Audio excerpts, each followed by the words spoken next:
We as entrepreneurs in our country are both the buffaloes and the crows. I'll have to give you a little bit of a background. My mother used to always say, the pain that the buffalo goes through, the hurt on it, the crow that picks on it does not know. We as entrepreneurs in our country are both the buffaloes and the crows because we are customers and we are also the people who are the largest wealth creators in our country. And we are going through some very small areas but very big pains, and I would want to give a little bit of a background of this. India has 144 crore people in it, and in that 20 crore people are more than 80 years of age who have come out of the independence movement, retired, dependent, or maybe sustaining themselves. There are another 20 crore people who are also retired but post-independence survival. They gave us education, our parents and everyone, and it is the way it is. Now, in India there are 51 crore young children who are dependents, less than 21 years of age. And there are 60 crore people who are the working population of this country, and in the 60 crore people, there are 11.3 crore businesses in India.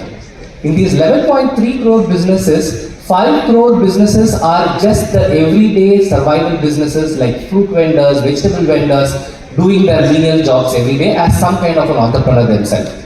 Now there are another 6.3 crore businesses that are registered in India in some form, starting from LLP to a proprietor to some MSME registration to large corporates to listed companies.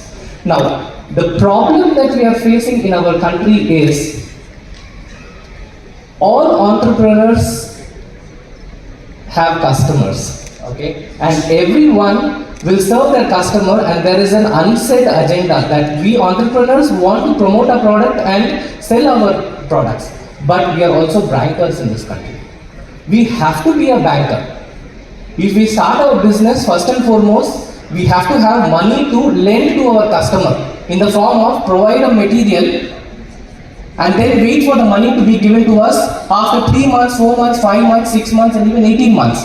And now if you look at it, the biggest giver is our government itself, and they sign contracts, tenders, everything. They themselves don't give the entrepreneurs money before 18 months, 20 months, or even much more than that. Then come the large corporates. If I take like an infrastructure company who's listed, they say that you are MSME registered, you can go, government says within 45 days, if you don't get your money, you can go to the legal system and claim it. No, in the legal system, it will take 2 years, 3 years for us to get our money, right? And these large companies tell one thing: government will not pay you money if you die, you have to run behind it. We'll at least pay our children the money if you die. So we as entrepreneurs have to die to get the money, right? So there is a very big problem over here, the aspect of credit. We not only have to provide products, we also have to provide credit for every business in this country.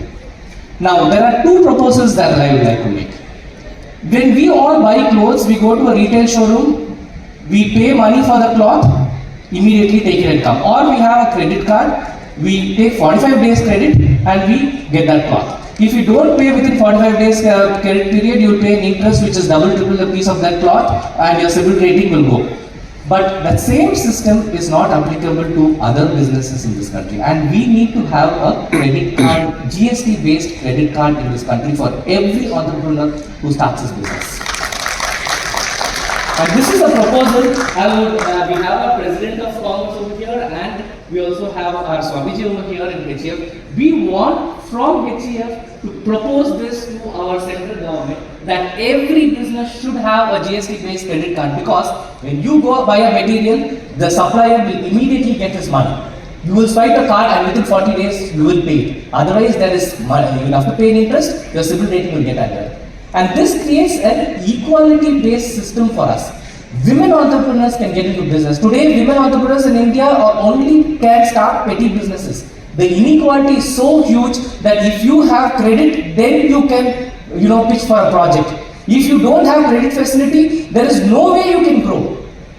I wanted to contribute 1% to the GDP of the country by getting into construction, and it's 22 years of age, and I know also that you're also a civil engineer. I cannot participate in any contracts.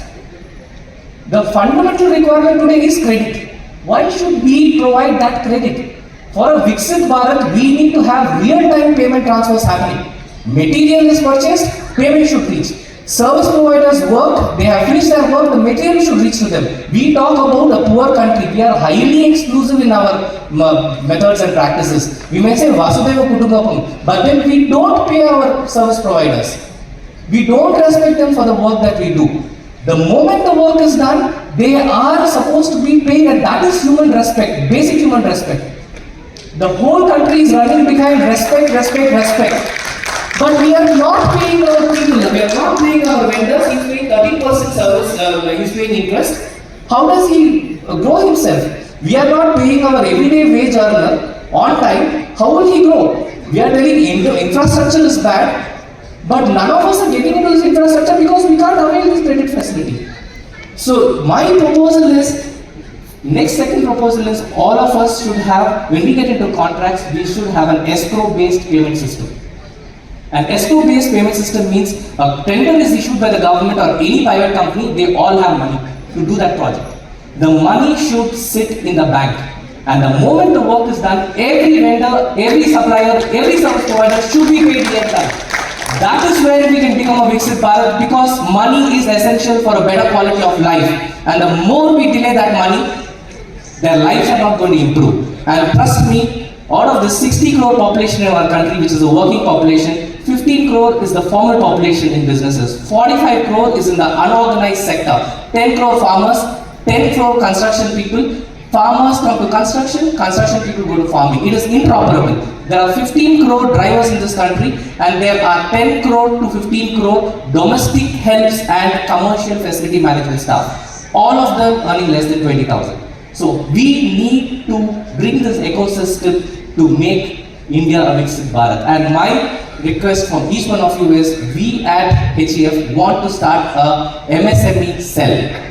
We want each one of you to become members of this cell. Whether you pay money over there as HEF or MSME cell, you are a member of HEF, and we want to come together and first and foremost take an oath that we as service providers, vendors will pay each other the moment we have taken a service from the other person. And then we will propose to the national government. We will go across to the country. We will go to every city, every state, and we will start this cell and encourage all our business owners to become a member and start taking the pain points and start presenting it to our government to please honor our pain points and make policy changes. People, policy and politics go hand in hand, and if people have a problem, it has to be addressed through policy, and policy implementation happens only through politics. And my request is, Swamiji and our President, let us look at our MSME sector and help India become a Viksit Bharat by bringing in these proposals and help us start this cell.